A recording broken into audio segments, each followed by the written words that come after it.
My name is Christy Boykin. I grew up on the west side of Columbus, Ohio. I grew up in a alcoholic, workaholic family. Our house was kind of like a party house. One night we were having a party and it was late night and we all ended up passing out in the living room. One of my brother's friends touched me.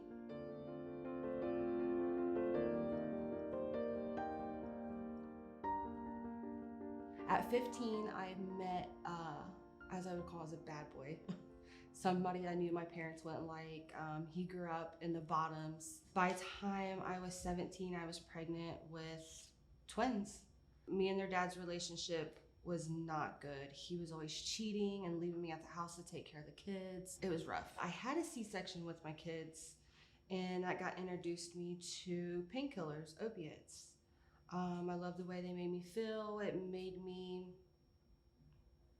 block out my past. I would say about 19, the boy's dad came to me and we were struggling really bad. And he said that he had a friend that we used to buy our pills off of that would offer cash money for a one night with me. I was horrified. How could you subject me to this or even want me to do this?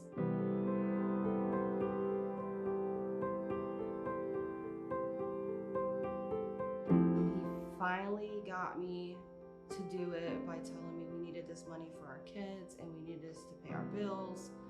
And that was kind of the first time I had sex for money.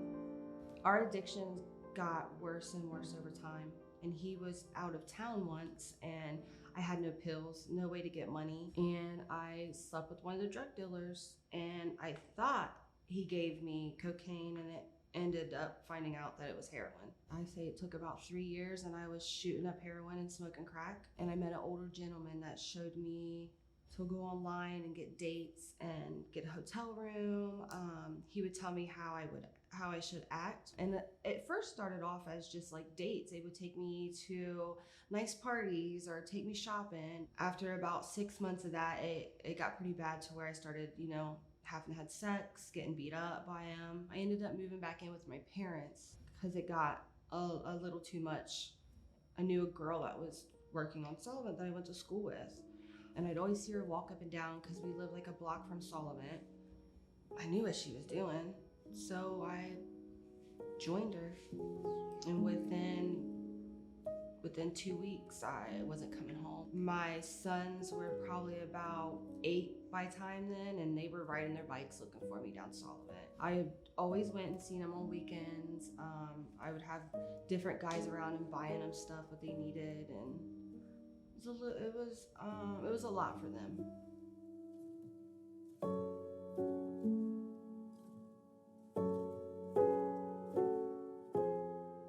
My days consisted of jumping in and out of strangers' cars, never knowing who they are, young, old, women, men, it didn't matter. At first it started off really good. I was excited. I was making about $400 a day. But as I got, my appearance got more different. I got skinnier. I was a picker, so I would pick at my face when I got high, so I would have scabs on my face. So the money got less. The dates got worse to where I would get beat up or raped or pushed out of cars, left on other sides of town, held hostage, freezing cold. The winters was the worst. It just got worse and worse.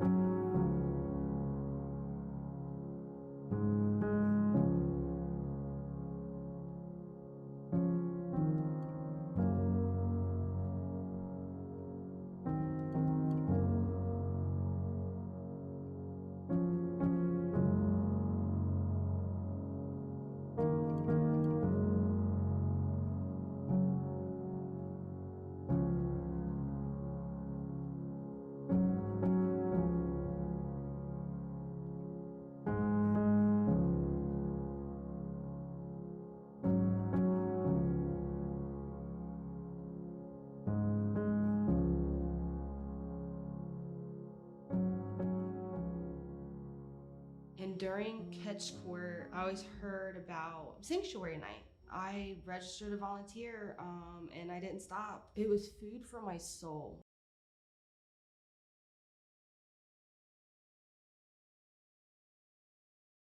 I've been with Sanctuary Night for, I think, over 2 years at this point. I, over the past few years, have really become aware of how culture is built around viewing women's bodies as a commodity. You get enough men believing that lie and enough women believing that they are only worth as much as they can give to a man, it teaches men that it's about them. And it teaches them women are for our consumption, and that is so unbelievably harmful.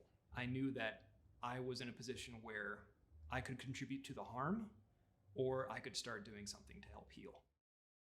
I have been volunteering at Sanctuary Night for a little over 2 years. I grew up in a family full of addiction and sexual trauma, and I think just seeing the effects that sexual trauma had on the people that I love made me want to show up and make a difference. Really just led me to find a passion in myself.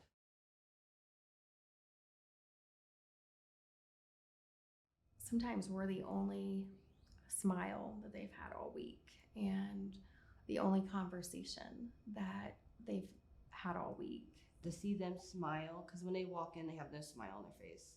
Some of them are crying coming in. But by the time they leave, they have a full belly, a nice set of clothes or two, and a smile on their face. Sanctuary Night is going to be able to offer a place for these women where they can come in and they can let their guard down because they know they're in a safe place and they can get the treatment that they need that otherwise they really wouldn't seek.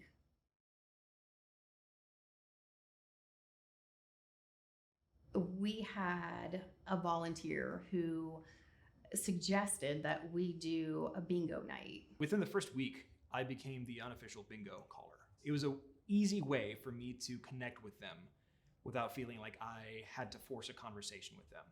And I think that really helped them to feel more comfortable around me as well, is we had that activity. They welcomed it with open arms, and it ended up being one of their favorite times of the evening. And just to see them let loose and have fun. And I can't wait to get back in there and play bingo with these women.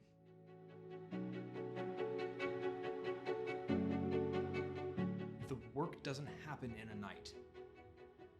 There is a long time to build relationships with these women, and there are going to be ups and downs. They are going to make progress, and they're going to take steps back, and that's to be expected. Something I've gained a phenomenal outlook on the tenacity of a woman's spirit and how you can walk through some of the darkest times of your life and keep moving forward. But at the same time, every moment is important. Every moment is sacred because you truly don't know when you'll see these women for the last time. So make the most of every week you have, but build these relationships without expectations that anything is magical or that it's going to happen overnight.